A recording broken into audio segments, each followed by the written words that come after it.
স্বস্তিক কাব্যার ফুলশয্যা গীতা ফোনে দেখতে পেল। আপনি দেখছেন বিনি পয়সায় বিনোদন।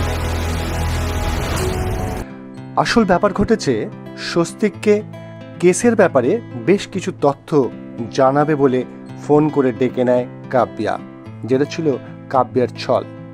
সেই ছলেই পা দিয়েছে স্বস্তিক।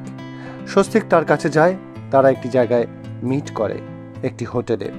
সেখানে স্বস্তিককে সে নানান ধরনের তাদের পুরনো প্রেমের আলাপ সে শুরু করে, যেটা স্বস্তিক বারবার বারণ করছে যে আসল কথায় এসো, কেসের ব্যাপারটা নিয়ে তুমি কি বলতে চাও সেটা আমাকে তুমি জানাও, তার কারণ আমাকে এখনই বেরোতে হবে, আমাকে এখন চলে যেতে হবে।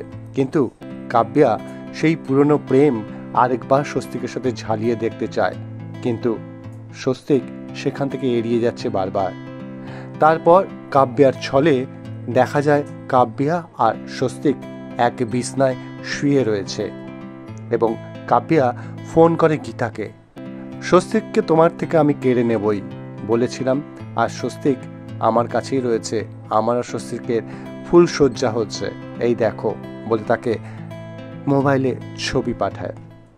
গীতা আর স্বস্তিকের মধ্যে তাহলে কি কাব্যা ঢুকে গিয়ে কোনো অঘটন ঘটাতে চাইছে? কাব্যার সাথে কি স্বস্তিক থাকবে একসাথে? সমস্ত খবরের আপডেট পেতে দেখতে থাকুন বিনি পয়সায় বিনোদন।